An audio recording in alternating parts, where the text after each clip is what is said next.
This is a Wendover Productions video Right. made possible by Squarespace. Make your next Right, move with a alright. beautiful I'm kind- website Guess from what just Squarespace. What? This video is a bit I of a had an continuation. unauthorized transaction that came off this morning, and I've just found out what it was. Because I What? thought you might found my emails and took money off my PayPal or something. I had a suspicion. Oh fuck, I would do it this morning. Because I went and told Daniel that I managed to get into your Snapchat, and he's like, get in his PayPal and take his money so you can get your PC quicker. I was like, Why would you do But that though? I wouldn't do it. Aye, but I thought it might have been you last night, so I just researched into it, and I've just found out what it is. I've What was it? paid for a fucking antivirus. Ugh. Guess how much it was? How much? 45 quid. Ugh. So I can't. Do you reckon what that actually was? I'm gonna be honest with you. What? That was me, sorry. No, it I'll do it wasn't. again. I know it wasn't because it's an antivirus. Wait, what is the antivirus?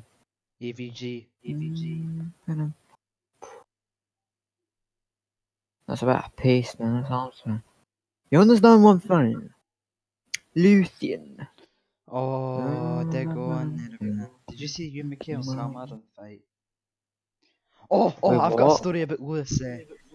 I came in late today and his mum pulled his car up and I walked past and I smiled at him and I walked into the main entrance and he only looked at his car and I walked in the main entrance. He didn't even get out when I walked by his car. He was just sitting there waiting for me to go in. Wait, I'll tell my mum what it is. 2 sec. 2 sec, I'll be back.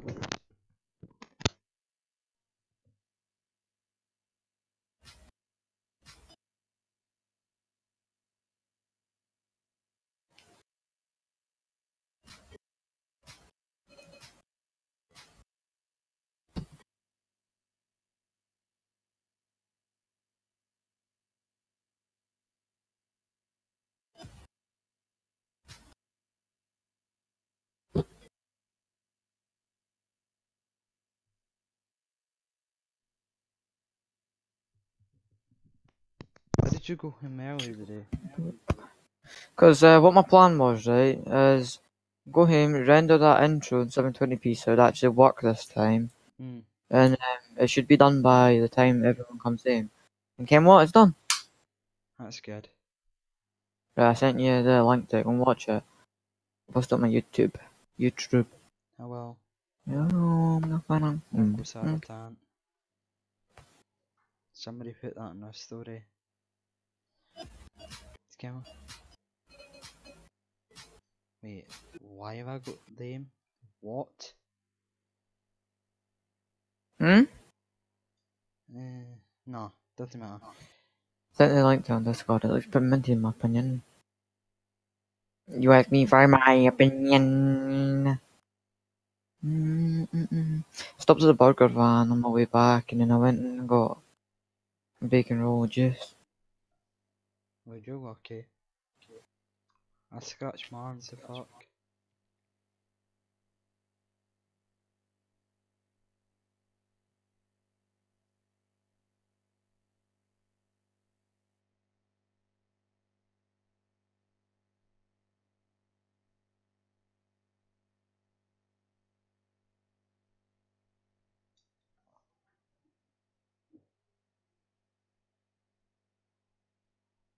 Wait, how much money have I got left anyways?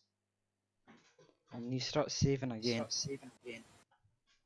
I might sell one of my models to cover for it.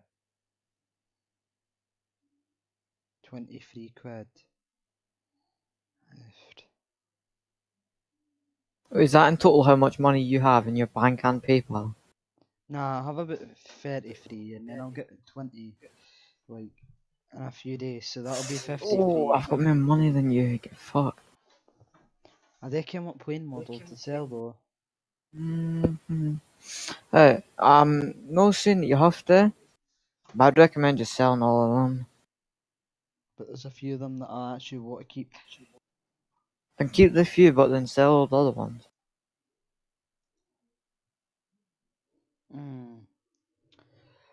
Because I'd mainly like to keep maybe 2 or 3 of them. Yeah, it's on your shelf now, empty. I need Or just to get like pictures of pornos and put them on the wall. fucking What? hell. I made a dispute, so I'll see what the dispute comes back as. What's a dispute? I made a dispute with PayPal, and I'll see if I can maybe try get the money back. I doubt What did it. you say? I just said I didn't get it.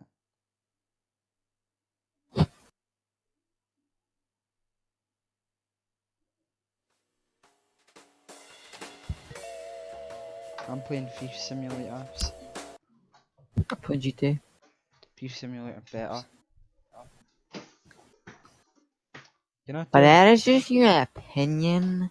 I know you're joking. Do you hear what he's saying now? He's fast. Thank you, see you later. Ken, as I said yesterday. What did I? But you said it would. What do you think? Thank you. See you later. I was thinking about come back up again, but what do you think? If you want. Well, I can't see it bad time, but can I go use? Well, to be honest, I normally got white Craig. Oh, do you? I would though. Cheers. Did you go White Craig yesterday? Oh, I see that. No, never. I see, so he did. So he did me in there. I would have came up yesterday, but just I didn't.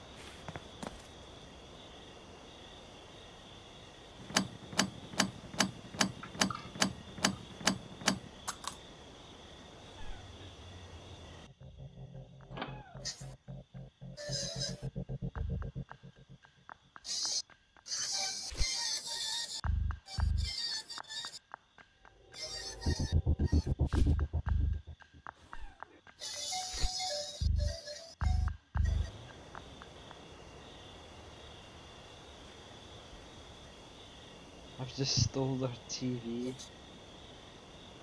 Fucking hell.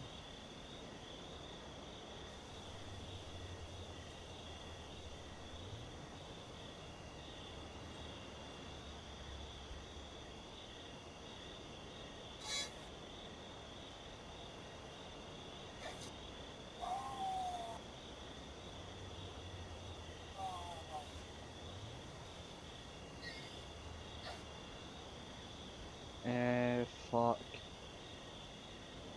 My car bit. Here we go. And I'm gonna go and break back into the house. Ah, it's rewind time.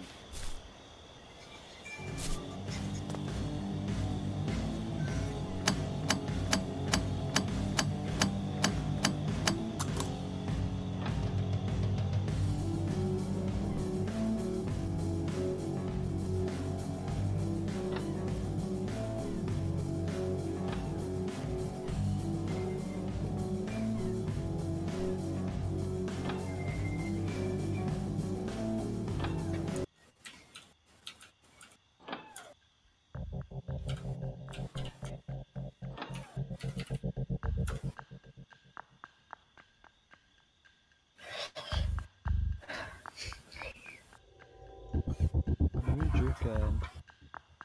Oh, last night was the funniest thing ever. The only reason I went on your account was just to, like, go to the bottom of your memories, get one picture, so you know that I'd been on your account, and then go and pick you up. You did. Oh, your reaction was priceless. Did you delete it? Aye, you've even seen it, Josh.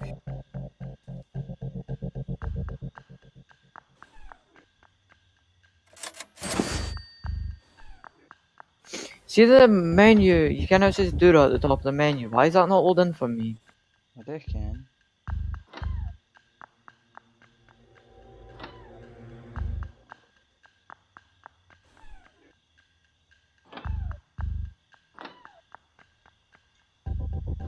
Should I try re-downloading the menu? It's up to you.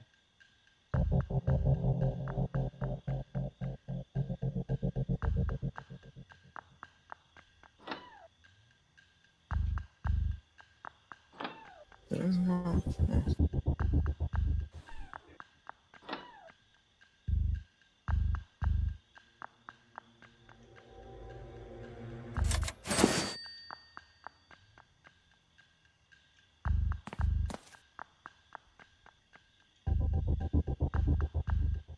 Josh, I found out why my PC is Your what?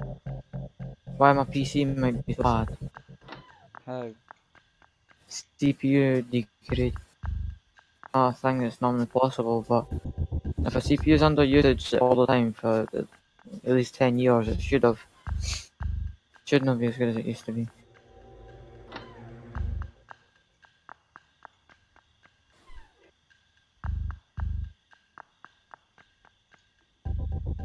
My PC no coming today. Kenny told me he cancelled it for some reason. He cancelled it. He never, your PC did. They cancelled the order. Yep. There you Now go. it's coming on the 14th or the 15th.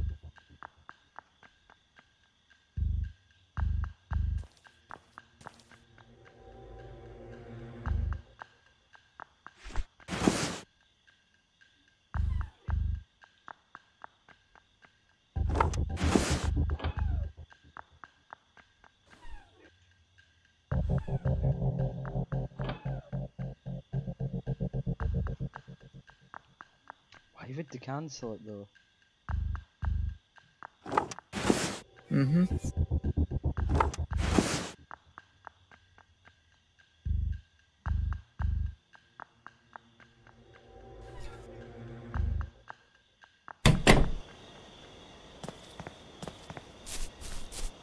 Oh, that was a closer. Whew. Time to get back in my car. Shut the trunk.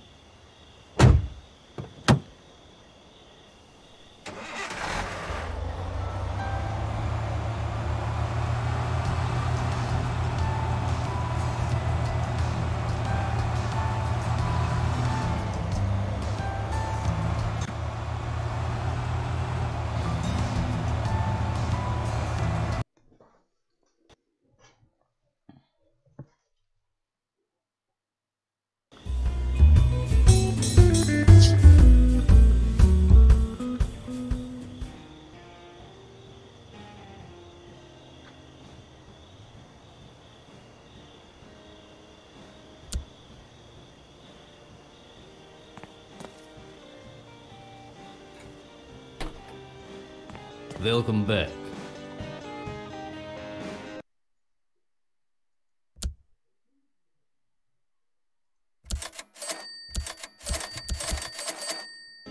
Thank you, Vlad.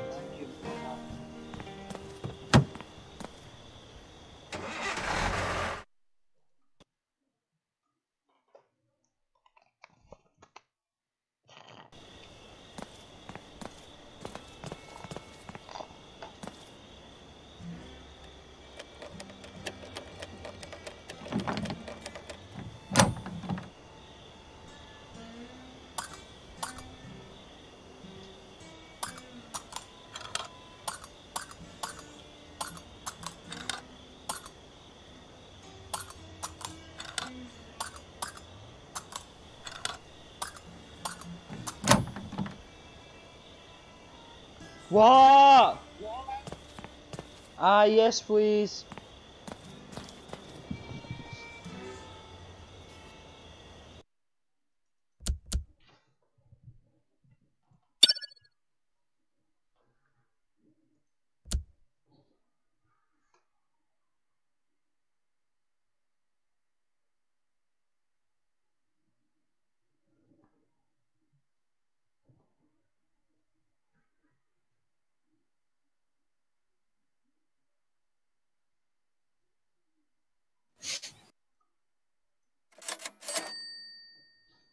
Eight and 11 a.m.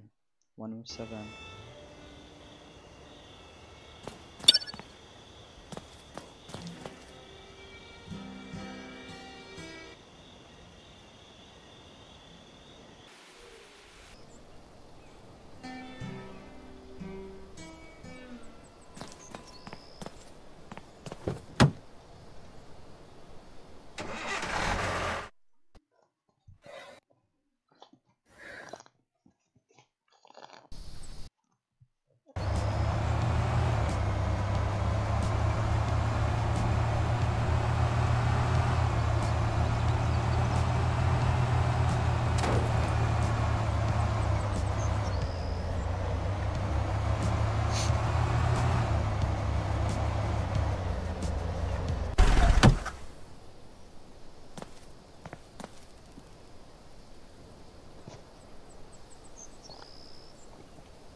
Uh-oh.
Ain't time to loot this house.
You there? No.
Had good loot as well.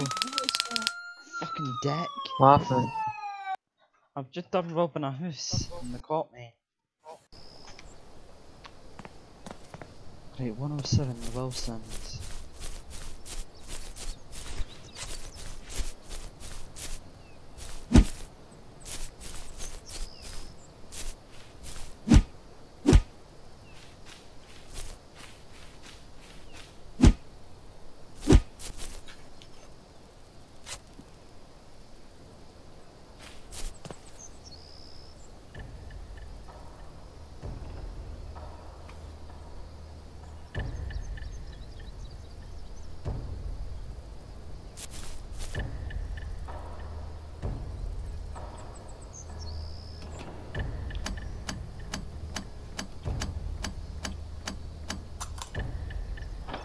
Right, they're way out.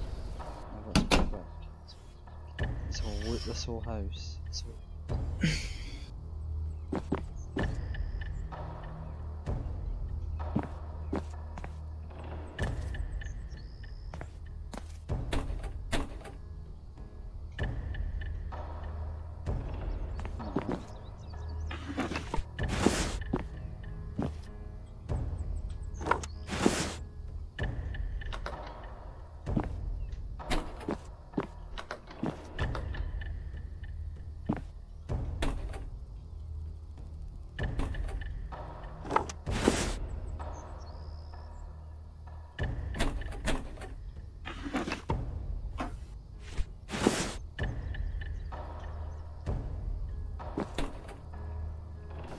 Ah.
Josh. See, what's the space buggy, space dogger called in the menu? Dune 2. Why? Into right. No, it's spawning. Is it in the modded vehicles? No. Aye. Not for me. No, no, no.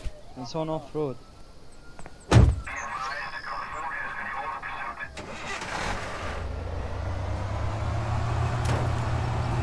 Oh, aye. What? What?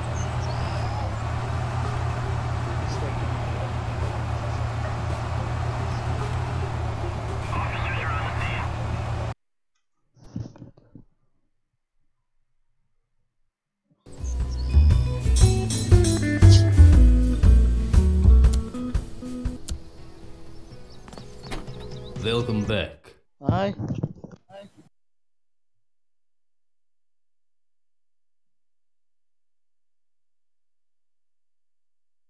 What, did they even like tomatoes? I told you that. Was it? Got pure tomatoes in my sandwich.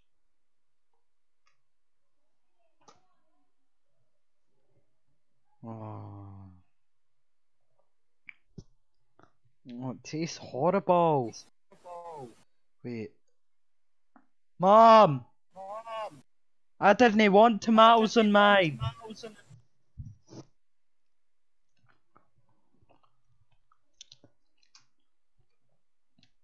I'm sorry, I can't eat that.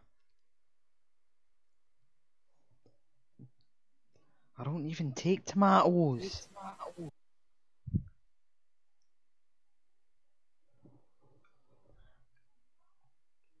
Ugh. Tastes shite now.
Oh, what?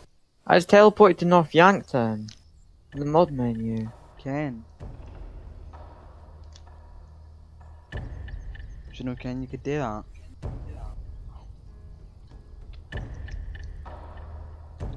No.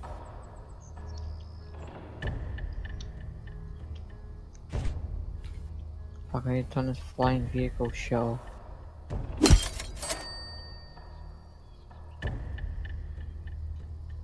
Flying car, featured.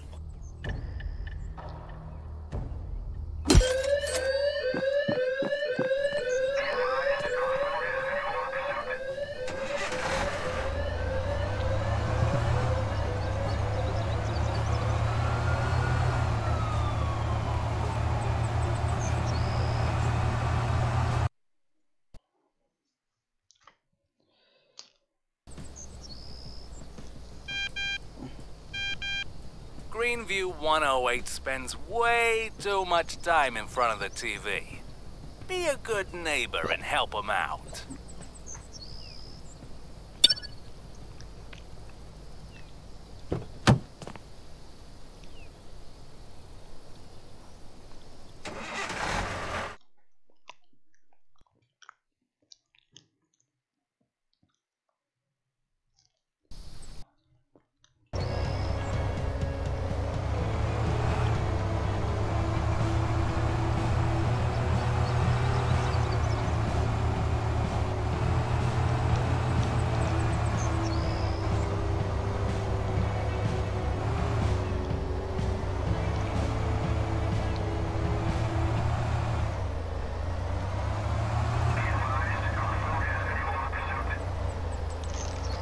Police get called just for me driving in somebody's driveway.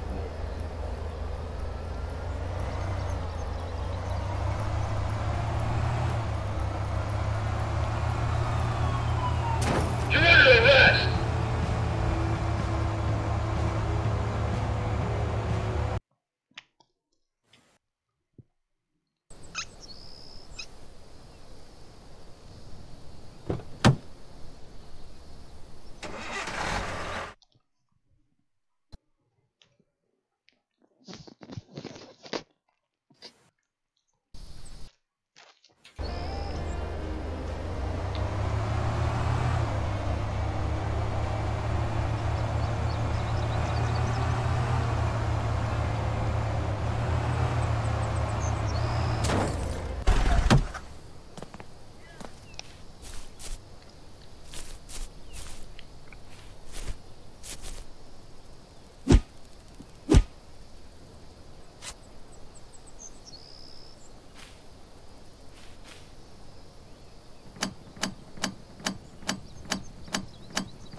Teleport, nah.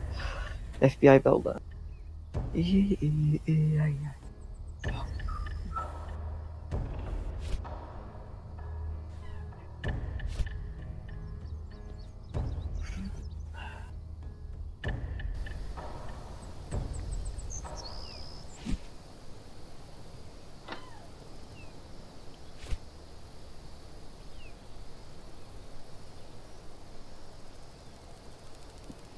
Why did that Ginniger have to detect me?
You don't want someone to see their own necklace at the pawn shop. You gotta break it down first.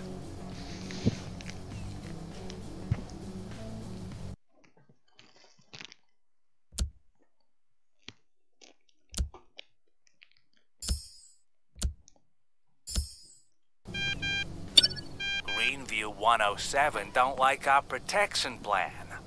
I hope nothing happens to the jewelry in their bedroom.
Driving free, hopping on the road,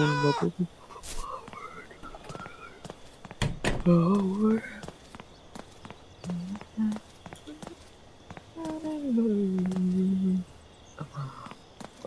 Oh my god.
Oh shit, I still have a rainbow card on.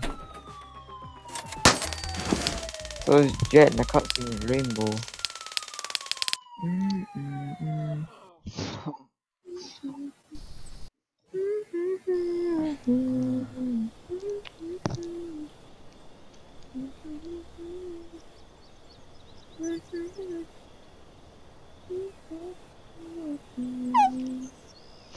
Did you hear that? That was me. Yeah, the nice one.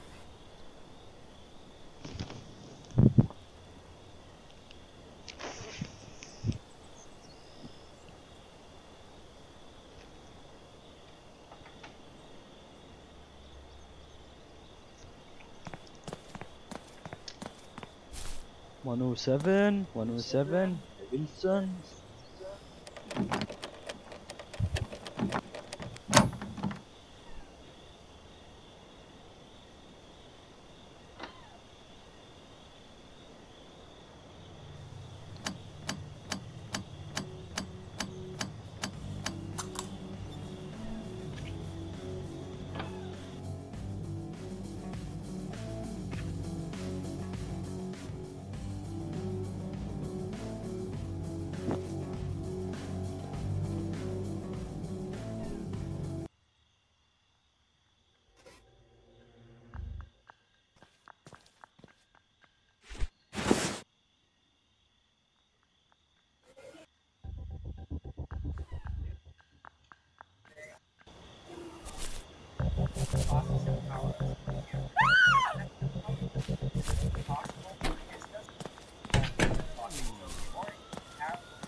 I got caught again.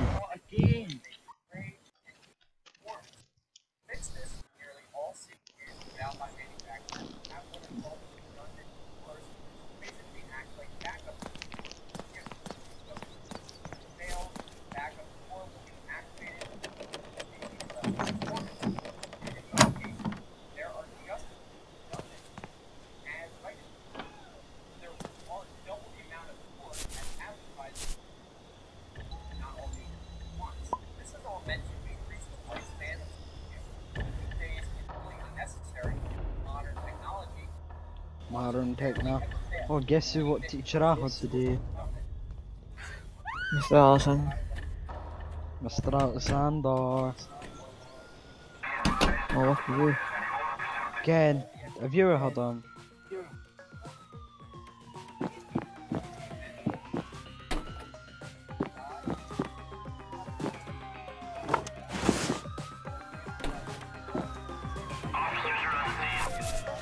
Officers are on the scene. Freeze!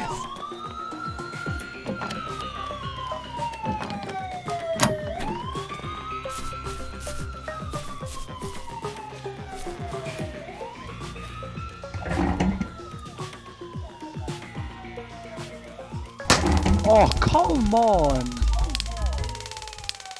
How did you find me in the wheelie van?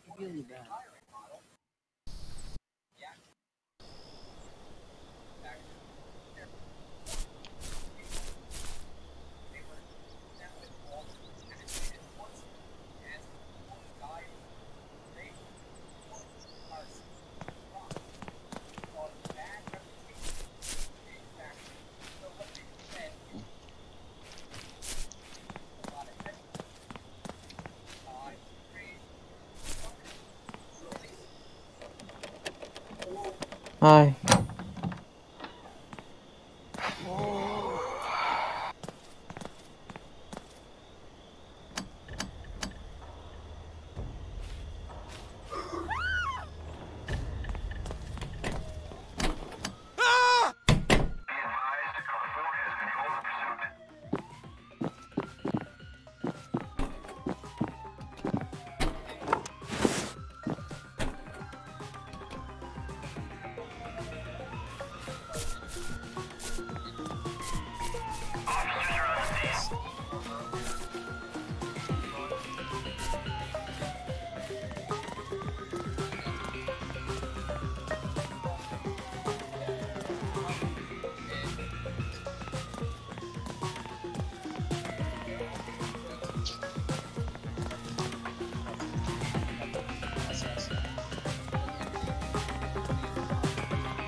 remember to break down the jewelry. There's a tool for it in the shop.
Guess what? What? Shitty my bugum, baby died. That, Joe? Aye, it came up with Sky News the other night. On my watch. That's fucking funny, isn't it? God. Suppose. Welcome back. That's kind of funny.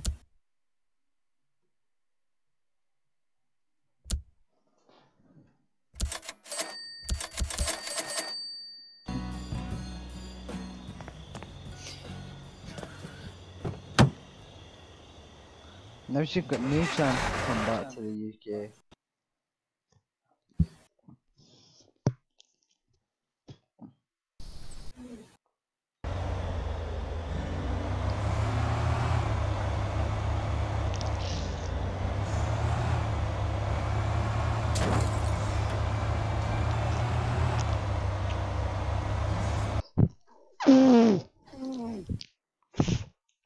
What you doing?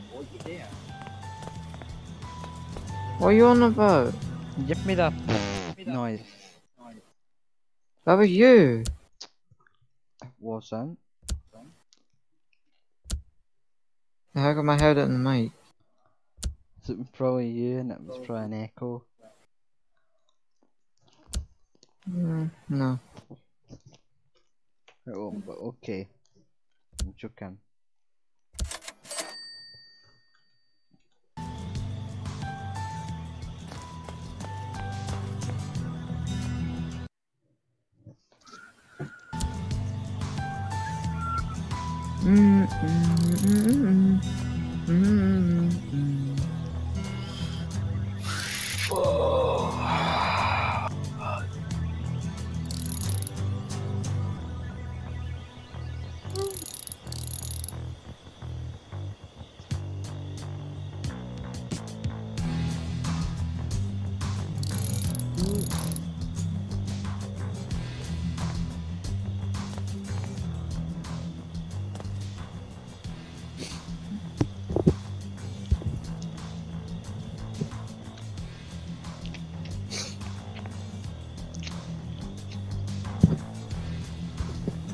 Can I tell you something? Shut the fuck up. I'm not joking.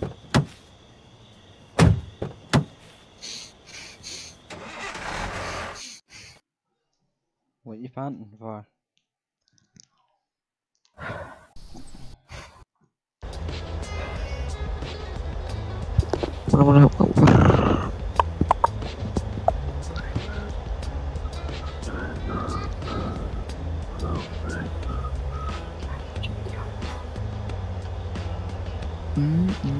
Getting to the Philippines. You can't remember that is? Aye, I've been there, but getting the presidents drug users should be killed so you can't fuck day with them. They duct tape their face and they like chain them and they put a bit of concrete and water on the chain and they lower them into the water. Hashtag good president. I want that president for our country. R.I.P. Robert's mum, man. Is Robert Pump actually a junkie? I think so. He gets McDonald's and that. Are you sure? Oh, I get McDonald's, so like I'm not junkie. That's how it works. Does he live with dad or mum? Reckon.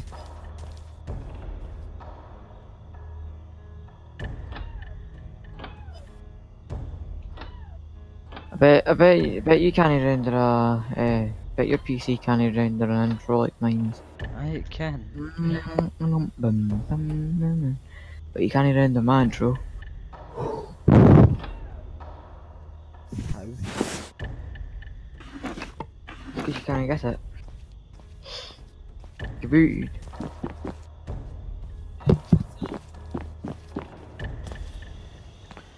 Oof, that was close. Never mind.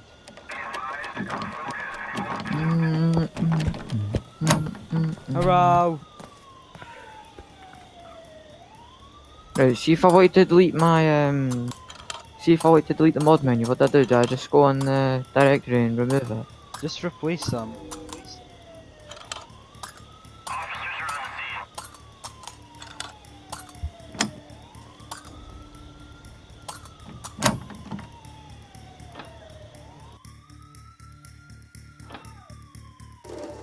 Where's Rockstar?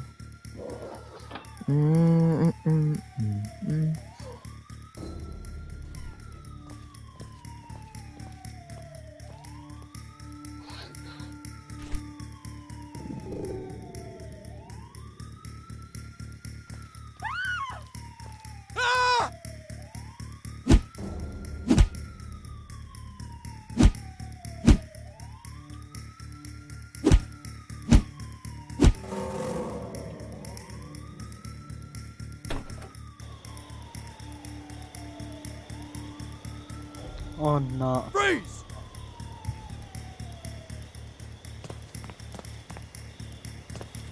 What?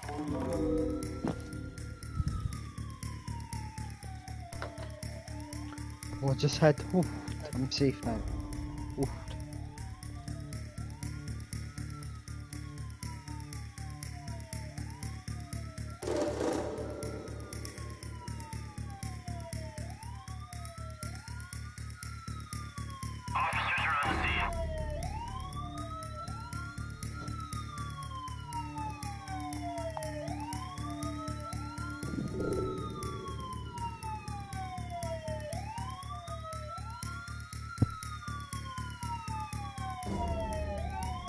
Wait, see when you done it, did you also put the textures and settings stuff in it, like the theme, or did you just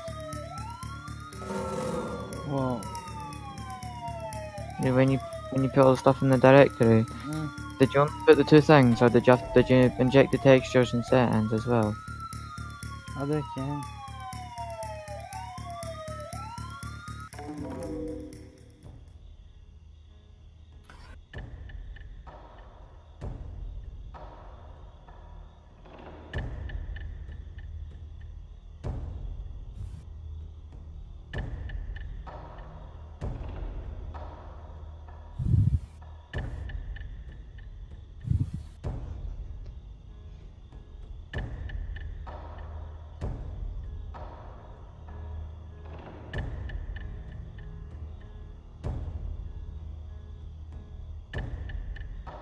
Fuck it, should I just put the two things, the Dura YDT and another thing in the game and just see what happens? Up to you.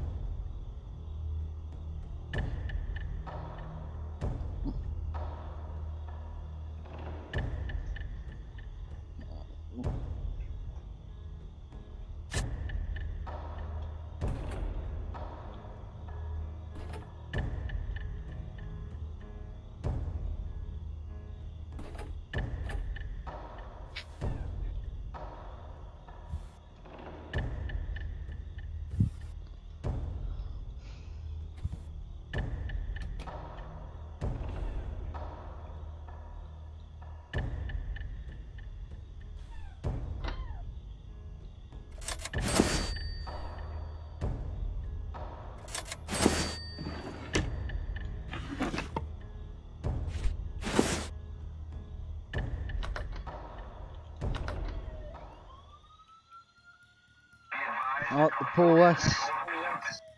Been called again.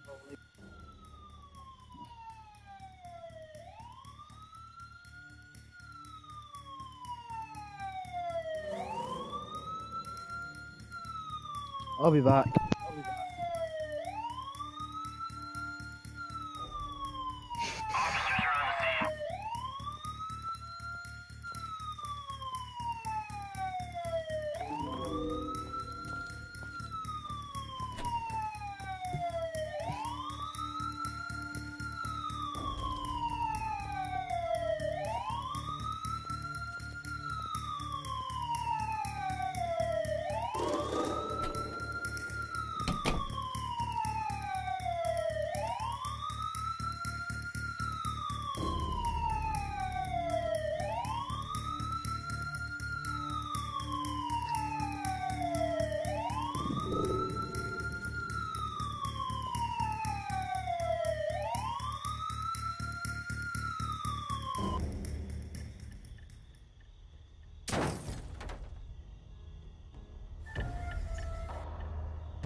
What emergency?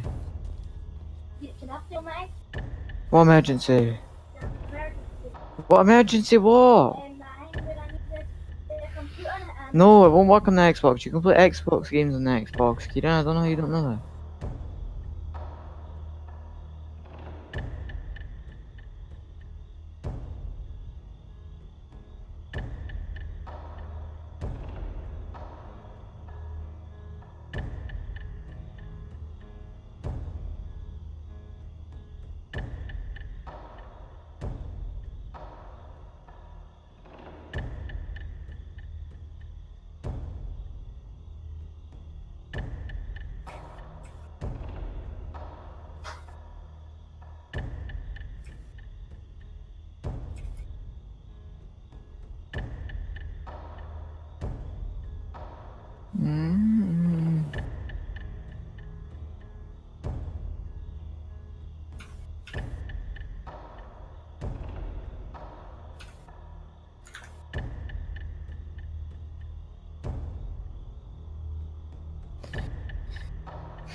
You there? No.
Of my last one.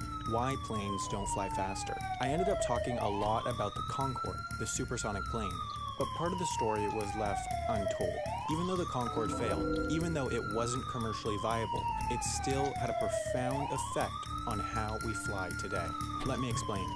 Economy class is not how airlines make money. The real money, at least for the traditional airlines, is in premium cap. No matter which class you're flying, be purchased in advance and had no flexibility. You had to fly on the exact flight the tickets were purchased for. As the name suggests, or which class you're flying, a flight from point A to point B. What's different is the experience within the plane. The first classification of air travel happened in the 40s and 50s. A significant amount of revenue for airlines at the time came from contracts for airmail routes with the US Postal Service. These flights flew with many stops, often overnight or at odd hours. While the planes mostly carried mail, they still had a passenger section. The first class fares got you, for example, on a non-stop flight between New York and Chicago, while the coach fare might get you on a mail flight that left at 2 a.m. and stopped in Pittsburgh and Cleveland on the way to Chicago. While the fare was cheaper and the flight took longer, the experience on board the plane was largely the same. It wasn't until 1952 that airlines started selling the same flights for different prices. One airline, for example, sold standard class one-way tickets between New York and London for $395 and tourist class tickets for $270. It was the exact same flight on the exact same plane. The difference was in the ticket. Tourist class tickets had to be purchased in advance and had no flexibility. You had to fly on the exact flight the tickets were purchased for. As the name suggests, these tickets were primarily for tourists. Tourists plan trips far in advance and don't really need flexibility, so it was no problem for them to commit to one flight. The full fare tickets were for the other type of traveler, the business person. Business travelers, first off, don't typically pay for their own tickets. They're paid for by their employer, so they individually don't really care what the ticket costs. Business travelers also require flexibility and generally don't purchase tickets until the last minute. At the time, it was a common practice to just walk up to the counter an hour before a flight and buy a ticket. That's what these full fare tickets were for. Through this system, the airlines segmented the market into two categories based on what people were willing to pay. Over the coming decades, this was the only large classification system in air travel. Then, between 1969 and 1978, three things happened. The 747 flew for the first time, the Concorde flew for the first time, and airlines were deregulated in the US. The 747 gave airlines the space to experiment with luxury, the Concorde gave them the reason to, and deregulation gave them the ability to. Previously, all airlines were heavily regulated in the US, and it was difficult for airlines to charge the cost they wanted for different classes. But with deregulation, airlines now had full control over their ticket prices. Now, at the time, much of the difference was still in the ticket. Some airlines had introduced first-class fares with nicer seats, but airlines realized that they had to start treating the business people who bought a full-fare coach ticket differently than the tourists paying a discounted fare. More and more of the business travelers were just paying the tourist class fare. It began by just physically separating the passengers. The full fare passengers would be seated up front, while the discounted fare passengers would be put at the back. Then, some airlines began blocking out the middle seat next to the full fare passengers. Finally, some airlines started to build cabins with slightly nicer seats and better amenities. But with exceptions, airlines avoided first class. Most focused on capturing that middle tier of traveler because the Concorde was going to be the first class plane for the rich and famous. Regular planes would be the business and economy class. At least that's what they thought. Of course, as you heard about in my last video, the Concorde failed spectacularly. Airlines avoided first class in the 70s and 80s because of the Concorde. But as they started to catch on to the failure of supersonic flight, select airlines slowly reintroduced first class to subsonic planes. But the effect is still seen today. Of the dozens of airlines flying transatlantic, only 6 have a first class cabin.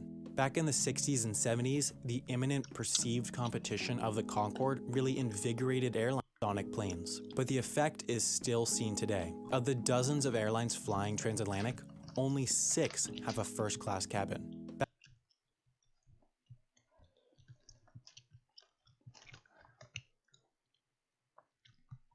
Back in the 60s and 70s, the imminent perceived competition of the Concorde really invigorated airlines to optimize that middle class, business class.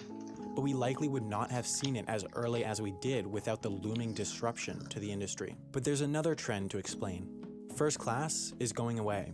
Again. Let's take a look at the seat map of an Etihad A380. Each economy class seat on this plane takes up 3.77 square feet of floor space. The business class seats take up 10.14 square feet of floor space, and the first class seats take up 35 square feet of floor space. On a flight from Abu Dhabi to New York, economy class tickets are $1,253 round trip, business class tickets are $6,140, and first class tickets are $14,128. That means that economy class seats make $332 per square foot, business class seats $605 per square foot, and first class seats $403 per square foot. The difference between economy class and business class is huge. It's a cramped seat versus a bed.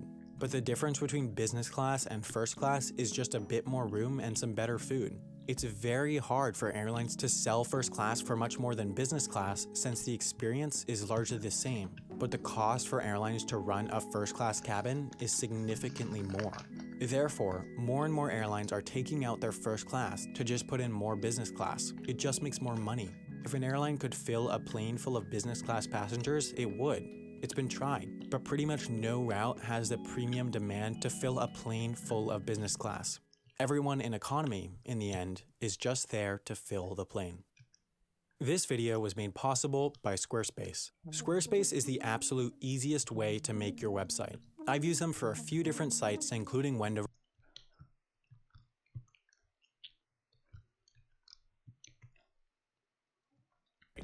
It is almost universally recognized as a real country though, unlike plenty of other maybe countries, and Kim Jong-un is its real legitimate leader. Despite being more closed as a country than a salad restaurant in Alabama, North Korea's leaders do occasionally need to leave the country, most often to make sure that Big Daddy China still has their backs. This can be occasionally tricky considering that there are many people worldwide who want Kim Jong-un to be Kim Jong-dead. Now, not much is known about Kim's early life prior to taking office. In fact, before 2010, there was only one single confirmed photo of him in existence. It's believed though that back when he was a Kim Jong youngling, he was educated in Switzerland and therefore he almost certainly did travel abroad before taking office. Considering that officially he was just any other North Korean schoolboy in Switzerland though, he likely traveled normally on commercial planes. Since becoming supreme leader in 2011 though, he has only left the country 7 times. Obviously, he's not taking commercial flights anymore, so there are 2 major ways in which he's gotten to his destinations. Most often, Kim rides the rails. This is now a bit of a tradition among DPRK leaders, started largely because the previous leader, Kim Jong-il, was reportedly deathly afraid of flying after surviving a helicopter crash in 1976. Therefore, he would almost always go by train. He even once took his train all the way to Eastern Europe during the days of the Soviet Union. In the end, in a giant twist of irony, he ended up dying on his train, but then this new guy came along and he too has almost always traveled by train. His private train is made up of 21 green bulletproof carriages. Due to its enormous weight, the train, not Kim, it travels at a maximum of 37 miles or 60 kilometers per hour, and from everything we've seen, the train carries all the comforts of home. All it lacks is the starving townspeople. When traveling internationally though, the train becomes more of a train-ercade. A security train will lead about 20 minutes ahead of the leaders to check that the tracks and stations are intact and safe. This also carries plenty of security officers who could ward off a threat if one arose. Kim Jong-un's train follows that one, and then directly after would be a third support train carrying more bodyguards and supplies. It was exactly this method of travel that was used by Kim Jong-un on his longest train journey to date when traveling to Vietnam for his second summit with the US president, a 60-hour trek by train. South of Vietnam, though, is Singapore. Now, one of the many parts of Singapore is its lack of proximity to the dictator Disneyland, but that made it difficult for Kim to get to the city-state when meeting the US president for their first summit. They thought about using a rocket to make a splashy entrance, but then figured that would be overdoing it, just like this joke. He could have hypothetically taken the train there, but it would have been a more than 110-hour trip passing through some countries that might not be happy to see Kim, most particularly Malaysia. At the time, Malaysia wasn't all that happy with Kim after he had his half-brother assassinated in Kuala Lumpur airport. Quick fun side note, this half-brother, who was once considered to be the DPRK's heir apparent, began his falling out with his father when he tried to fly to Japan and visit Tokyo Disneyland on a fake passport. But back on track, when going to Singapore, the Supreme Leader made the fantastic and innovative choice to fly. Only problem, the country is under a whole heap of embargoes, so it can't buy any modern planes. They do have a few old and unreliable Soviet and Russian planes laying around, but Kim's not about having a broken plane while on the world stage. In addition, only a few of the country's planes could make the trip non-stop, and they needed 4. Therefore, they borrowed 2 from China. An Air China A330 first flew from Pyongyang to Singapore, likely carrying members of the security force, followed the next morning by an Air Koryo, the North Korean airline, cargo plane, carrying Kim's limousine. Then the leader took off from Pyongyang on the specially configured Air China 747 that Chinese leaders fly on for the trip down south. Finally, another Air Koryo plane followed, carrying the rest of the DPRK delegation. Obviously, there's very little precedent considering that this was the only time in decades that a North Korean leader traveled internationally by plane, but it's likely that Kim Jong-un would probably use China's jets again for any future long-distance trips, especially if he were to make a trip to the mainland United States for negotiations. If the leader does make the trip to the US, he'll of course have to deal with the long flight, but he could make that time productive. He could use the Skillshare iOS or Android app to watch their course on negotiations offline. This great course teaches you all the skills needed to get a raise, reach better business deals. This video was made possible by Brilliant. Learn something new every day for 20% off by being one of the first 200 to sign up at brilliance.org/HAI. Welcome to Sesame Street, or whatever. Today's lesson is that if you don't got good grammar, don't be writing legal documentations because these require specificationment. Exhibit A. Title 26, Chapter 7, Subchapter 3, Section 3, Subsection F of the American State of Maine's laws. Subchapter 3 mainly has to do with the overtime work rules in the state. Basically, any hours worked over 40 a week have to be paid at 1.5 times normal hourly pay, but subsection F contains exemptions to this rule. Now, let's play spot the ambiguity. The overtime provision of this section does not apply to the canning, processing, preserving, freezing, drying, marketing, storing, packing for shipment or distribution of agricultural produce, meat and fish products, or perishable goods. So wait. Is overtime exempted when packing for either shipment or distribution, or when packing for shipment or the distribution of? If it's the second, then anyone distributing these things, for example truck drivers, would not be granted any overtime. This sentence is just begging for a good old-fashioned American lawsuit. Now, lexical nuance is tremendously important as single characters can have tremendous consequences. Here's approximately 3 examples.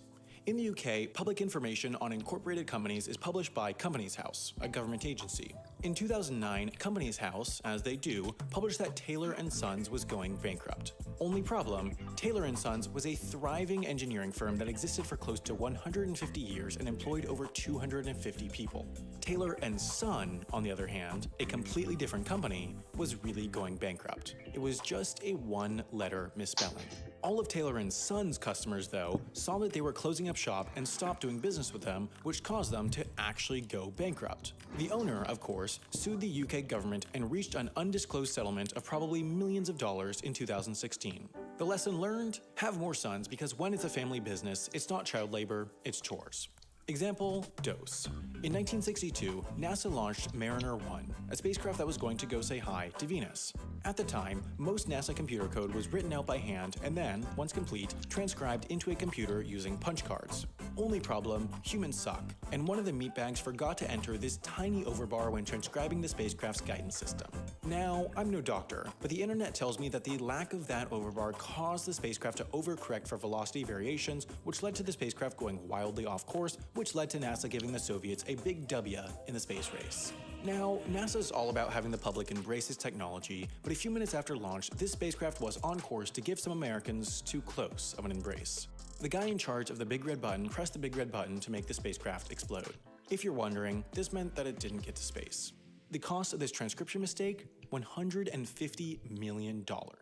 That's more than the average American makes in a year. Example number C. Back in the early days of the United States, the government figured out that it needed money in order to do stuff, so it started to impose tariffs on imports. After the Civil War, this problem of needing money to do stuff became even worse, because of war debts, of course. Therefore, they updated this document outlining American import tariffs. One edit was in a section of exemptions, one of which was fruit, plants tropical and semi-tropical for the purpose of propagation or cultivation, meaning fruit could enter the US tax-free.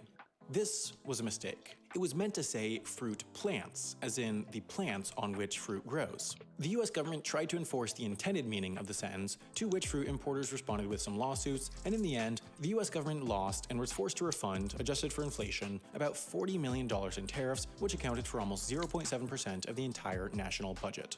The lesson learned: categorize your fruit as musical instruments in order to get lower import tariffs. But back to Maine's modern-day comma snafu. Oakhurst Dairy is a company based in Portland, Maine that produces and distributes milk, which, based off testing, I can confirm is a perishable good. Therefore, the company looked at this sentence and figured they didn't have to pay overtime, while the drivers looked at the very same sentence and figured they did deserve overtime, so 5 drivers sued the company for their either rightfully or unrightfully deserved overtime pay. The drivers and company went to trial and the court said no. The drivers didn't deserve overtime pay because look at this sentence. It very clearly lays out an exemption. The drivers appealed, the case went to an appeals court, and then the judge dropped this thick 29-page ruling analyzing the single sentence and eloquently saying to the drivers, "Fair point, you win." As a result, Oakhurst Dairy had to pay about $5 million in overtime fees. They did win a partial victory though, as soon after, Maine dropped a few of these bad boys into their laws, semicolons. The good news is that, unlike the grammatical heathens and the rest of the English-speaking world, most American states now require the Oxford comma in government documents to cut down on ambiguity. Now, learning that using only one comma in a list of 3 is a primitive relic of a time when we threw buckets of poop out the window is easy.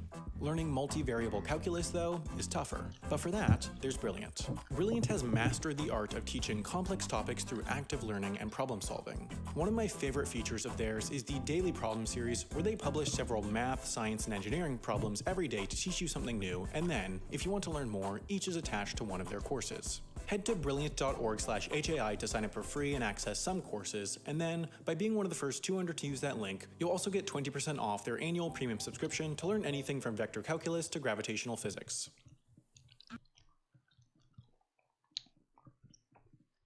This is what a macaque monkey would sound like if it suddenly proposed.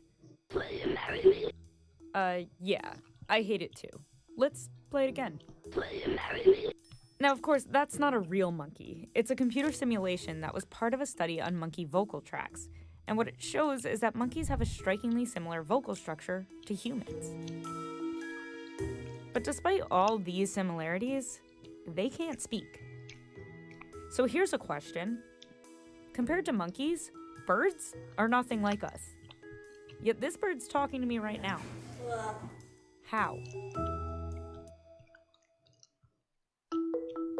Birds don't have lips, they don't have teeth, their nose is totally different from ours, but they do have something we don't.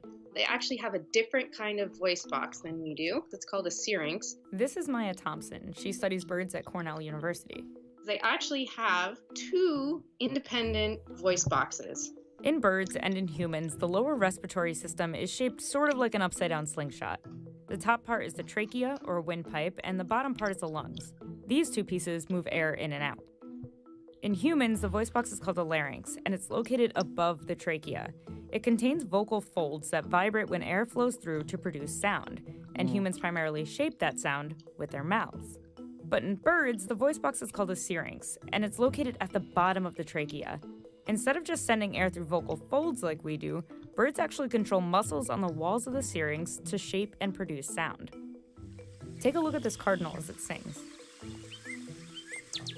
You can actually see the noise coming directly from the chest. The bird extends and shortens its neck and opens or closes its beak to refine the noise, but most of the control is actually happening in the syrinx. It's a powerful sound for such a small animal, but that's not even the most impressive part. Cardinals tend to make these whoop notes, and they go by very, very quickly. They're able to produce more pitches than a piano in less than a tenth of a second. They're actually switching from one side of the syrinx to another seamlessly to make this very, very incredible span of pitches. The syrinx also lets some birds replicate sounds with astonishing accuracy. For example, BBC Wildlife caught a lyrebird perfectly imitating a camera in the wild. And then, of course, some of them imitate us. Parrots are born communicators. From the start, their brains are wired for speech. So when they're first hatched, they're learning right away, and they're learning from everything around them. But speaking human is no easy feat. We've got our vowels, A, E, I, O, U. our plosives, Pocket. and a variety of consonants that we even struggle to enunciate clearly. Rural. So to pull off such clarity in human speech, parrots really need to show off their ability to manipulate their vocal tract. Plosives, for example, require our lips. To make up for the lack of lips, parrots use something called esophageal speech. It's almost like burping that comes from within the trachea. The force of air replicates the plosive. As for vowels, where we use our lips, tongue, and jaw, researchers have actually found that parrots move their tongues forward and backwards and adjust their beak opening to alter the sound. And it seems like they are the only birds that are actually using their tongue like humans do to shape the sound that's coming out. Parrots have a natural desire to communicate. In the wild, they form strong bonds with their flocks. But in captivity, The parrot forms a social bond with you, and they want to communicate with you, and they have the vocal anatomy to start mimicking you. when parrots live with us, we're their flock, and they're determined to sing our song. So in this video, I showed you some of the physiology that lets birds produce sounds. But I wanted a quick and easy way to show you some of the interesting background research on the neurology that allows some of them to speak. So I created a website with Wix, where I've compiled a bunch of extras, including research and related content that gets you inside the brains of these animals. It's a super easy way to make a website, so click on the link below to make your own. Wix doesn't directly impact editorial, but their support does make videos like this one possible, so go check them out.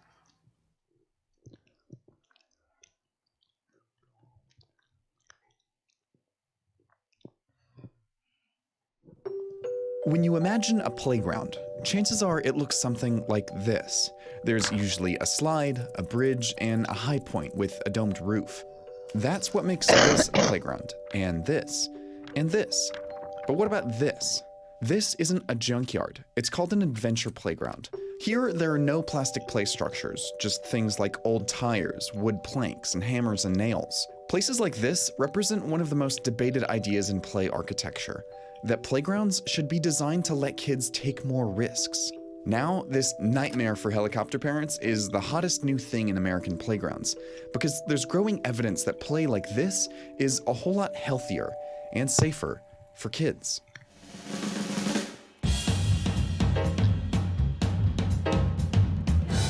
They can play with very dangerous tools. They can take really dangerous risks and overcome them. And this builds up a tremendous sense of self-confidence in themselves, which is really quite fascinating to watch. That's Marjorie Allen. She was a British landscape architect and children's welfare advocate around the middle of the century. In 1945, she visited Copenhagen, where she met an architect named Carl Theodor Sørensen. 2 years earlier, during the German occupation of Denmark, Sørensen noticed a problem. Kids in his neighborhood weren't using playgrounds. In fact, they were playing just about everywhere else, even in construction sites and bombed-out buildings. So in a housing development in the suburbs of Copenhagen, Sørensen closed off an empty lot and filled it with building materials, discarded objects, and tools. Here, kids could dig and build and invent on their own. The play structures were ultimately designed by the kids themselves. Sørensen called it a junk playground, and kids and parents loved it. When she returned to England, Marjorie Allen started opening similar playgrounds all across London, and she renamed them from junk to adventure. From there, they became a global phenomenon. They spread to Minneapolis, Boston, Toronto, Tokyo, Houston, Berkeley, Berlin. And to create these playgrounds, designers had to introduce a critical element: controlled risk. In this context, a risk isn't the same thing as a hazard. When you're climbing a tall tree, a rotten branch is a hazard. The threat is unexpected. But how high you climb is a risk. It's manageable and requires you to actively make a decision. You can break the elements of controlled risk down into 6 categories: heights, speed, tools, dangerous elements, rough and tumble play, and the ability to disappear or become lost. And a good adventure playground includes a mix of these. Designers also focus on separation of space. To give kids the feeling of discovering things on their own, parents have to stay out. That can mean installing a physical barrier, or providing things like restrooms, cafes, and seating, so that parental experience isn't an afterthought. Finally, designers fill it with loose parts. These are the manipulatable objects, the planks, barrels, bricks, and tools that fuel risky play. The idea behind all these design elements is that kids respond well to being treated seriously. If they're presented with risky items with a serious functional purpose, they'll respond cautiously and conduct more experimentation. But if presented with an overly safe, static space, they often wind up seeking dangerous thrills that the built environment fails to provide, which can result in higher injury rates than risky play at adventure playgrounds. In the US, a culture of lawsuit-proof playscape design means that overly safe playgrounds are the norm, and design philosophy is focused on how to reduce height, movement, and hard materials, and that hasn't made playgrounds better. When Marjorie Allen visited American playgrounds in 1965, she called them an administrator's heaven and a child's hell. But adventure playgrounds have recently begun to catch on in the US, perhaps due to an effort to introduce more unstructured play. And their construction comes with a fair share of criticism. They're making kids play with hammers and nails. That's not adventure, it's just work. They're tricking kids into building their own playground. Adventure playgrounds do have downsides. They're pretty ugly, they require a lot of space, and they need resources to staff and maintain. And as with any playground, there is an opportunity for injury, but the underlying philosophy of risky play can help kids live better lives. For one thing, riskier playgrounds encourage more activity. A study comparing playgrounds in London, where risky play spaces are popular, to those in San Francisco, Los Angeles, and New York, found that children using London's playgrounds were up to 18% more physically active. The London playgrounds were cheaper and boasted fewer injuries too. And multiple studies have shown that children who engage in risky play have better risk detection, creativity, and self-esteem. The playground is one of the only kinds of architecture designed specifically for children. And if the standard model we've decided on is seen as boring by its users, that's a problem. Better design can fix that, even if it's a little risky. I had to look through so many pictures of playgrounds for this story that I decided to use Wix to create a website collecting all of the ugliest and saddest pictures of playgrounds that I could find. And now I have a perfectly curated arrangement of pictures of playgrounds next to graveyards and slides leading into dumpsters and whatever these kid-friendly statues are. If you're looking for a simple way to share your passion about broken infrastructure or whatever it is that you're into these days, you should absolutely head to Wix. To create your own website just like this, click the link below. Wix does not directly impact our editorial, but their support makes videos like this possible. So check them out.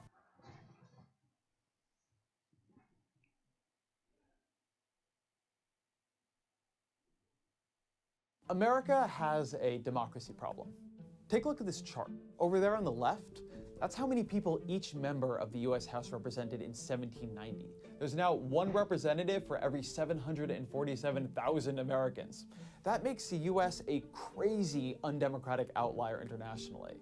But it also makes us different than what we were supposed to be. The Founding Fathers, they wanted that number to stay small. James Madison wanted to make sure that it would never be more than one House member for 50,000 people. I bring this up because it's one of a lot of ways in which our system has become different than what the founders intended, which maybe is okay. I think it's okay. But it's also different than what we may have intended or what we may want. People ask me sometimes what I actually worry about in American politics, what makes me afraid, and it's this. A political system needs to be legitimate to be stable. People need to feel that it's fair. But is that true right now? 2 out of the past 3 presidents lost a popular vote for the first term in office. 2 out of 3. House elections are utterly warped by gerrymandering and geography. The Senate gives 623,000 people in Vermont as much power as the more than 19 million people in New York. And meanwhile, 5 dudes in robes who are politically appointed by parties looking for ideologues, they made it legal for billionaires to spend as much money buying elections as they want. And here's where undemocratic becomes actually dangerous. The American political system was built around the fear of disunity. The fear was that the states would pull apart. We weren't supposed to have political parties. The Founding Fathers thought they were bad, or at least they did before they started some. But now we do have political parties. And the competition, the core competition, the disunity in this country is between them. We don't worry about the political divisions between big states and small states. We worry about the ones between red states and blue states.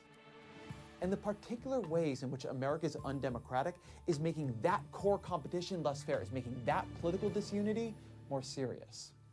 The reason for that is not one anybody saw coming. Democrats cluster in big cities. Republicans are more concentrated in rural areas.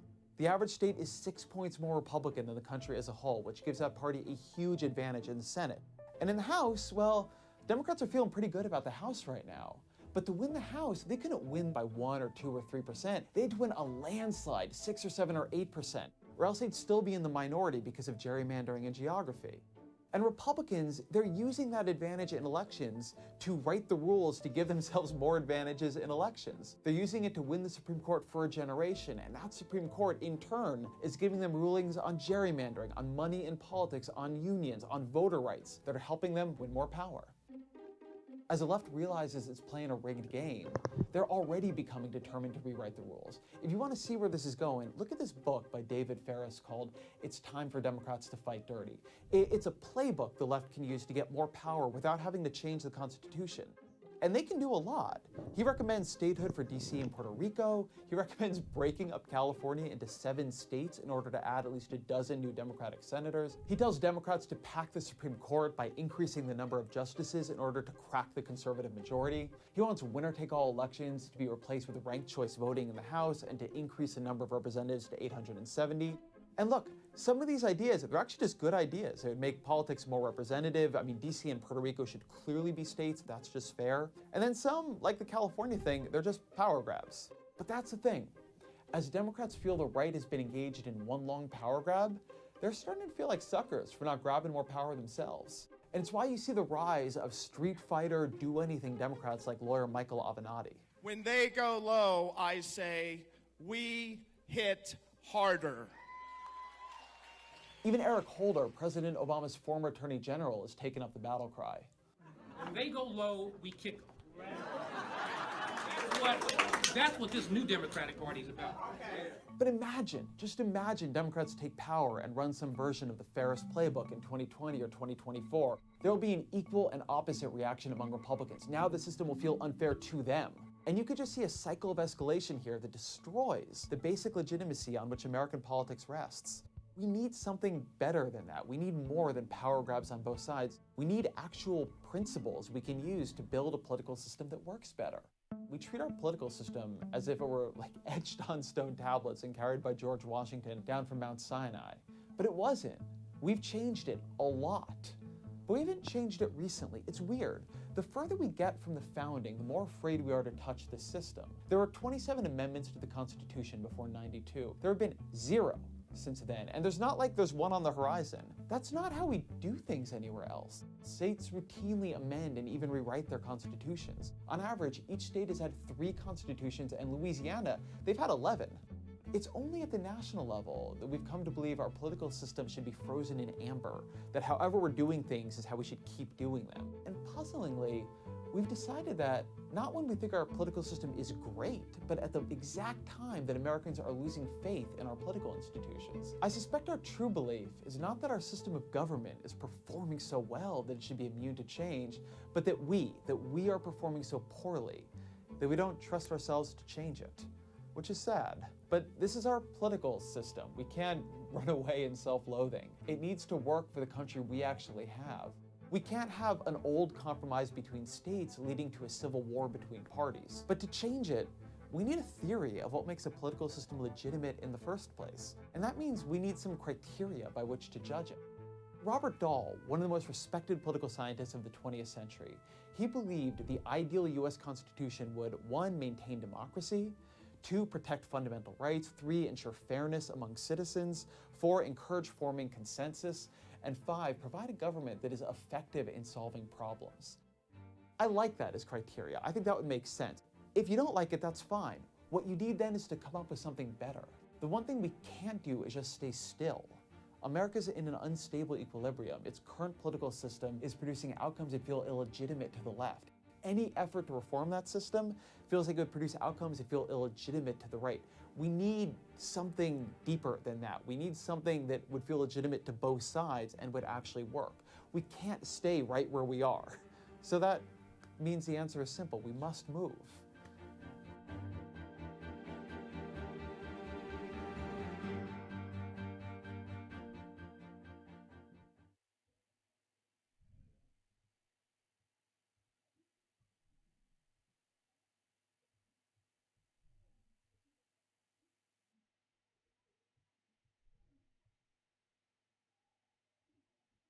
The United States has a problem with income inequality. Things are much worse today in terms of inequality than they were 30 years ago. The biggest threat to us as a nation is income inequality. People have different ideas about why this is happening. CEO pay climbs every single year without exception.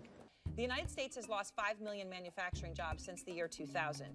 Big shifts that's happened in the economy that has led in part to a decline in union membership. But one of the biggest drivers of inequality is hiding here in these 2,000 pages. It's the U.S. tax code. President Trump and Republicans in Congress have a plan to alter that code. And if they get their way, it'll get even better for the richest Americans. First, let's look at a few things that Trump and the Republicans don't want to change about the tax code: the charitable deduction and the mortgage interest deduction. Here's how they favor the rich. Let's say Dan makes a $100 donation to his church. He makes about $30,000 a year, roughly the median income for individuals in the US, which puts him in the 15% tax bracket. It means he would save, at most, $15 on his taxes. But let's say Dan's boss, Steve, makes the same donation to his church. Steve makes $500,000 a year, which puts him in the top tax bracket. And the same $100 donation could save Steve $39.60 on his taxes. Dan and Steve give the same amount to their church, but Steve saves more than twice as much. The higher your tax rate, the more the charitable deduction helps you. Small examples like this add up. People making $100,000 or more account for about 57% of all the charitable contributions in the US, but they get 76% of the tax benefits. This deduction is also really expensive. The US spends $70 billion a year on it, more than 8 times what it spends on Head Start, the federally funded preschool program, and more than twice what it spends on Pell Grants for low-income students to go to college. Plus, there's all kinds of ways to bend the rules. Billionaire Mitchell Rales gets a tax break for donating his collection of modern art to a museum that he built right next door to his house, a museum that's only open for private tours. But the worst thing about the charitable deduction? There's not great evidence that it works. Turns out you don't need a tax break to encourage people to be generous to others. In the 1980s, the top tax rate for the richest people was 70%, and through a series of reforms, it dropped to 28%. And the Council on Foundations, is kind of the trade group for charities, said, oh my God, you do that, we're going to lose all our contributions. Guess what? No difference. People gave just as much with a much lower tax rate. Austria, Finland, Ireland, Italy, Sweden, Switzerland, and New Zealand have all gotten rid of their deductions for charitable contributions, and that hasn't had an impact on donation rates. One easy way to make things more fair? Replace the tax deduction with a tax credit. If Dan and Steve both give $100 to their church, give them each a $15 tax credit. That's how they do it in Canada. A tax credit reduces the amount you owe, so the same donation gets the same benefit, no matter how rich you are. There's another tax deduction that's a boon for the wealthy. The mortgage interest deduction costs about $100 billion a year to the Treasury. We could use that money to treat wounded veterans, to build hospitals, to build highways, but instead we give it to rich homeowners. Here's how it works. Let's say Dan buys a house for $100,000. He doesn't pay for that all at once. Each month, he writes a check to the bank for $1,000. Let's say $800 goes to paying for the house, and the bank keeps $200. That's interest. Dan writes 12 of these checks a year, so he pays $2,400 a year in interest. The mortgage interest deduction lets Dan subtract that interest from his taxable income, which could save him as much as $362. Nice, thinks Dan. That is, until he hears about Steve. Steve also buys a house for $100,000. He also writes a $1,000 check each month, paying $200 in interest. So after a year, Steve can also deduct the $2,400 from his taxable income. But that same deduction can save Steve more than $960, nearly 3 times as much as Dan for the exact same mortgage payments. It doesn't stop there. Steve can buy a second home, deduct the interest, and save even more. Or he can get a mortgage for his yacht, count it as a second home, and deduct the interest. Sorry, Dan, your fishing boat doesn't count. There are deductions everywhere. The money you lose from gambling? Deduct it. Fancy business dinners? Yep. Money you put in a retirement account? That too. You can even deduct the fees you pay an accountant to help you find more deductions. And while theoretically Dan could take advantage of these same deductions, the fact is people like Steve benefit a whole lot more. People who make about $400,000 a year or more make up about 5% of taxpayers, but they get more than half the benefits from these tax deductions. Now, there's a third part of the tax code that Trump and the Republicans want to keep, and it's even better for the richest Americans than all of these deductions: the preferred rate for capital gains. Here's how it works. According to the U.S. tax code, there are 2 different kinds of income. Earned income is when you go to work and somebody pays you a salary or a wage, a paycheck. That's earned income. And we have a whole set of income tax rates for that income that go up to 39.6%. This is where Dan and Steve's tax rates come from. Unearned income means guys who trade paper, guys who sell stock or buy commodities and then sell it. You know, invest in real estate properties and then sell them. That's capital income, and we tax that at a lower rate. Let's say Steve earns $500,000 a year as a surgeon, and Lori earns the same amount as a hedge fund manager. Even though their income is the same, Steve's tax rate is 39.6%, but Lori's tax rate is nearly half that, 23.8%. So Steve ends up with a much higher tax bill. This is why billionaire investor Warren Buffett pays a lower tax rate than his secretary. His money comes from capital gains, while hers comes from a salary. Debbie works just as hard as I do, and she pays at twice the rate I pay. Ronald Reagan thought the same thing. Reagan had been a very high bracket taxpayer. In fact, he paid at the 90% rate in the 1950s. He was a movie star. His accountant kept telling him, well, sign these documents and that'll shift your income from labor to capital income. And Reagan saw that that was hokey. Why should that be? Reagan's landmark 1986 tax bill taxed capital income and labor income at the same rate. In theory, some of those loopholes were understandable, but in practice, they sometimes made it possible for millionaires to pay nothing, while a bus driver was paying 10% of his salary, and that's crazy. People said, oh my God, you can't do that, then nobody will invest. Investment will plummet. It didn't. This chart shows the value of the S&P 500, a stock market metric that measures how well big businesses are doing. After Reagan raised the capital gains rate in 1986, businesses continued to prosper. Reagan's successors, George H.W. Bush and Bill Clinton, also raised taxes on the wealthiest Americans. And the 1990s saw America's longest period of consecutive economic growth ever. But the changes that Donald Trump and Republicans in Congress want to make to the tax code look very different. While the Trump and GOP plans get rid of some deductions, neither gets rid of the charitable contribution or mortgage interest deductions. Both plans would lower taxes on capital income for people like Lori, the hedge fund manager. And both plans would reduce the number of tax brackets from 7 to 3 and cut the top tax rate, which would mean big tax savings for someone like Steve and minimal savings for working and middle-class people like Dan. Rather than working to reduce the growing gap between the richest Americans and everyone else, these new tax plans would make that gap even wider.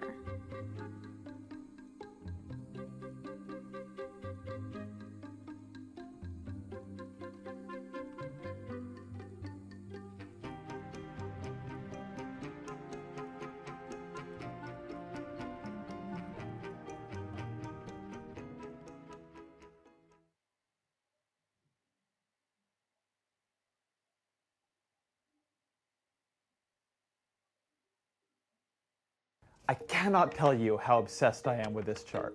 It shows exactly what is wrong with America's conversation about healthcare. On one level, you've seen this chart before. It shows healthcare spending as a share of the economy of a bunch of countries. There's Germany and France and Japan and Canada, and oh, there's America. But now I want to add something you haven't seen to this chart. This is how much of that spending in each country is private and how much is public. Here's what's amazing. America's government spending on healthcare, on programs like Medicaid and Medicare and the VA, our versions of socialized medicine, it's about the same size as these other countries. These countries where the government runs the whole healthcare system. And then there's our private spending. It's the private insurance system that makes healthcare in America so expensive. Conventional wisdom says the government is more expensive than the private sector. It can't say no, it's corrupt, it's inefficient, it's slow. You want something done right, you give it to the private sector. That is what we hear in America all the time. And yet here we are with the biggest private sector spending the most. Why is a free market so bad at controlling the cost of healthcare in the United States? If you look at the data on physician visits and hospital discharges, you can get rid of one theory. Americans don't consume more healthcare than people in these other countries. We don't go to the doctor more than the Germans or the Japanese. In fact, we go to the doctor less. The difference between us and them is that we pay more. Every time we go to the doctor for everything from an angioplasty to a hip replacement, from a C-section to a pain reliever, in America, the price for the same procedure at the same hospital, it varies enormously depending on who is footing the bill. The price for someone with public insurance, like Medicare or Medicaid, is often the lowest price. These groups, they cover so many people that the government can demand lower prices from hospitals and doctors, and they get those lower prices. If the doctors and hospitals say no, they lose a ton of business. They lose all those people on Medicare, all those people on Medicaid.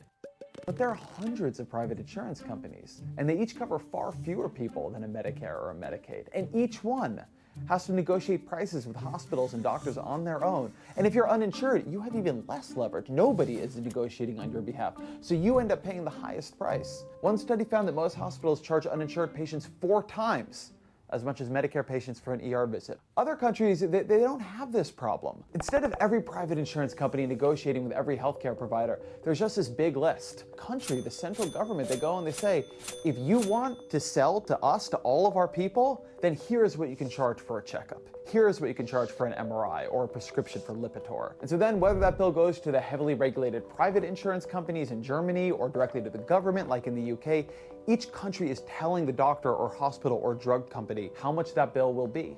And because the government controls access to all of the customers, it's an offer that hospitals and doctors and pharmaceutical companies typically can't refuse. I'm going to make them an offer he can't refuse. In America, the idea is that you'll be a consumer, that you'll do what you do when you go to Best Buy and buy a television. But that just doesn't work in healthcare. It doesn't work in healthcare because you often come and get healthcare when you're unconscious in an ambulance, when you're scared, when it's for your spouse or your child. It is a time when you have the least bargaining power. You are not usually capable of saying no. You're not knowledgeable enough to do it, you're not comfortable doing it, or you're not conscious enough to do it. That's why in other countries, the government is a person who can say no for you, who can say, no, that's too expensive, you're gonna have to lower your price, because they do have that power. A new push for single-payer health care right here in the U.S. Single-payer!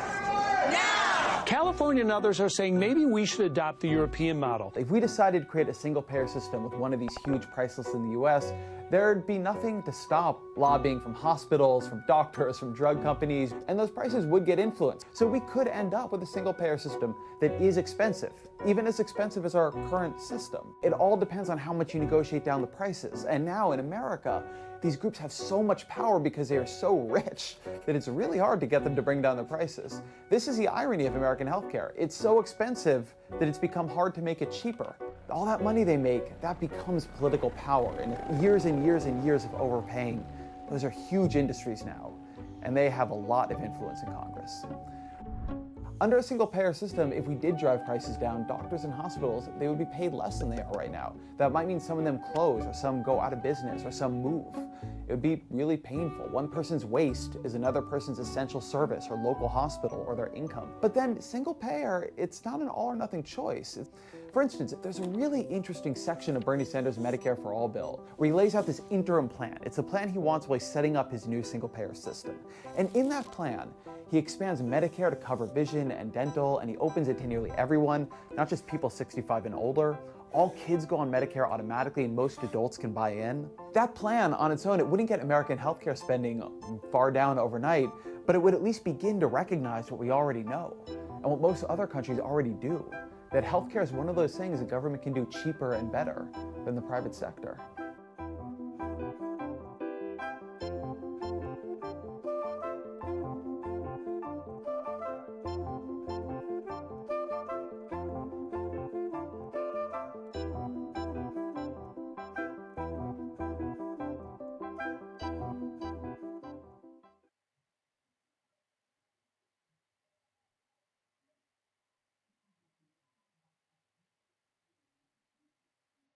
When we think about sanctuary cities, we tend to imagine, depending on our political view, either lawless cesspools where federal law is utterly ignored. Pretty much the definition of anarchy. Human sacrifices, rapes, murders. Satan worshippers. American lives are being lost. They are breaking the law. They are harboring fugitives. This is absolutely nuts. Or havens for one of the nation's most marginalized groups. You are safe in Chicago. This is about human beings, families. And we will continue to be a place of refuge. But in reality, neither of those descriptions quite fit. And to understand why, you have to put yourself in the shoes of a local police officer. First, what are sanctuary cities? They're cities and counties in the U.S. that limit their cooperation with immigration enforcement, which falls under federal jurisdiction. These policies are different in different places. In Chicago, it means city employees aren't supposed to share residence immigration status with other people. In Washington, D.C., it means police officers are barred from asking residents about their immigration status. But often, it comes down to this. How does a local police officer handle an unauthorized immigrant that he's already arrested for some other reason? Let's say a cop pulls someone over for speeding. The cop notices this person has an unpaid speeding ticket, and they miss their day in court. So the cop arrests the person, books them into the local jail. While they wait for someone to post bail, the person gets fingerprinted. That's part of the booking process. Those fingerprints then get sent to an FBI database, and then a database kept by Immigration and Customs Enforcement, or ICE. That step is mandatory. Whether or not a city calls itself a sanctuary city, it still has to send those fingerprints through the FBI database. If the fingerprints match up with someone who ICE knows is an unauthorized immigrant, they might send the local cops holding this person something called a detainer request. The detainer request is just that. It's a request. The federal government is asking, not demanding, that police hold that person for an extra 48 hours after they would normally be released. That gives ICE time to come by, pick them up, start the deportation process. Now, ICE can't force local law enforcement to hold someone just by sending one of these detainer requests.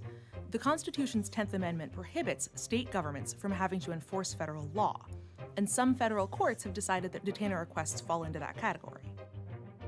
So, if you're a local police chief or sheriff and you get one of these requests, you have a choice. Do you honor the request or do you let the person go?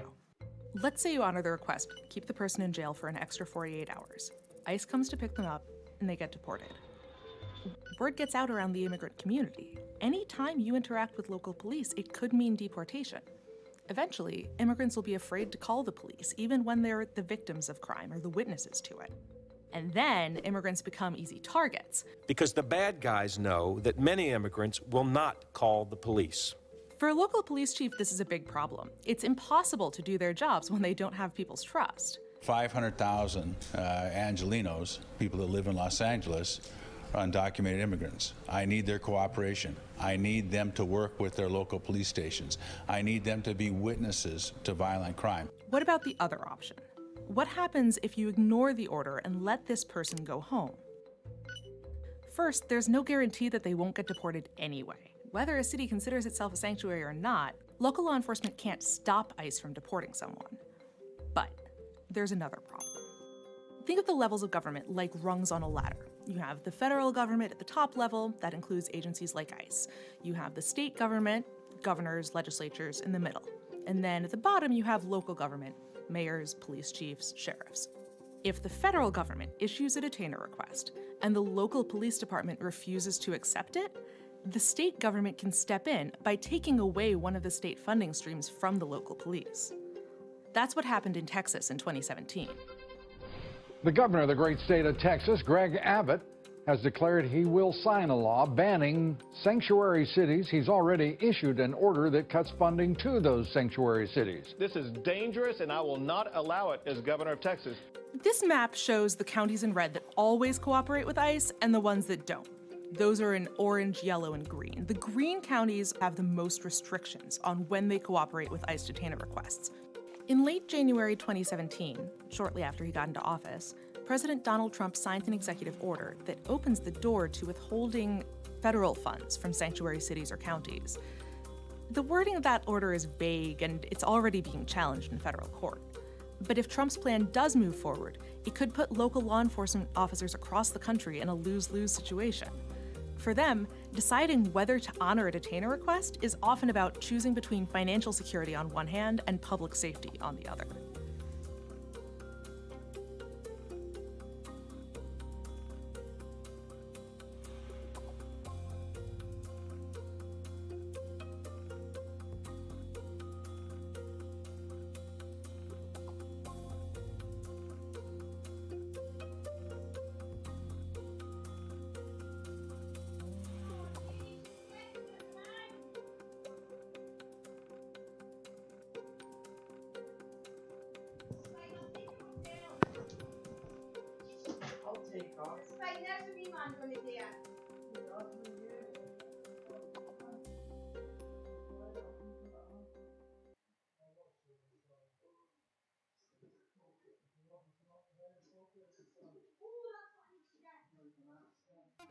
This is a 1993 Chevy Suburban, and this is a 2018 Chevy Suburban. The 1993 one cost $21,000 brand new, and the 2018 one costs $47,000. But if we adjust the price for inflation, the 1993 Suburban would cost $42,000 today. Even though the 2018 model comes with modern features like a backup camera, remote engine start, and, airbags, the cost hasn't changed much in 25 years. It's not just the Suburban. The average price of new cars has risen only 7% since the early 90s, while the price for almost all other goods has increased by 86%. And that is thanks to NAFTA. The nations of North America are ready. Strengthened by the explosion of growth and trade. To recognize that there is no turning back from the world of today and tomorrow. When the North American Free Trade Agreement took effect in 1994, it was the first major trade deal of its kind. The US, Canada, and Mexico agreed to eliminate tariffs, which are taxes on most imported and exported goods. The countries hoped it would increase investments, and that by strengthening Mexico's economy, it would slow illegal immigration. The trade agreement benefited the auto industry in particular. It allowed automakers to keep costs down, because cars and auto parts could be traded for free. Well, for the most part. If at least 62.5% of a car's parts were sourced from North America, it would be tariff-free. Cars that didn't meet the requirements or were made overseas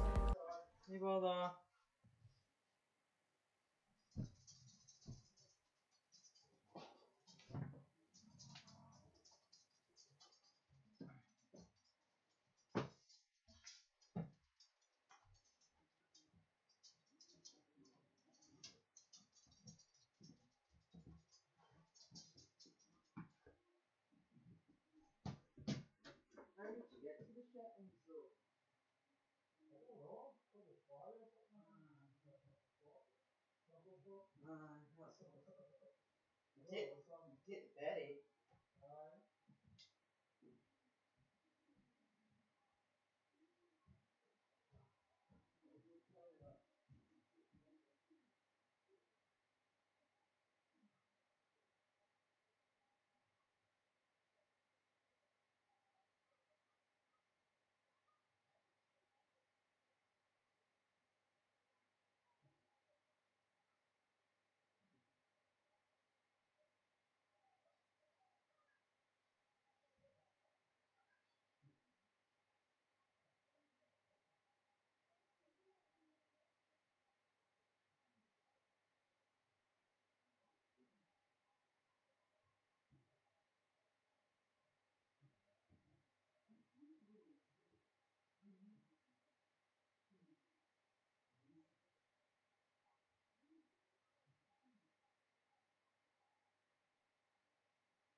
Sasha Jane! Can you bring my charger up, please?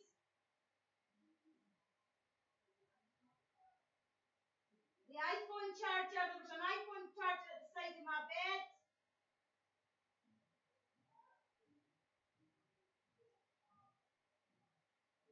Could you bring one up? It's down the stair in the kitchen, I think. Just anyone. I just need to charge up, darling. Oh, Jeannie, it's all right. I've got it.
Okay.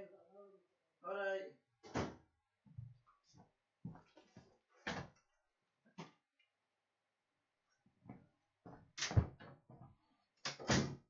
Josh.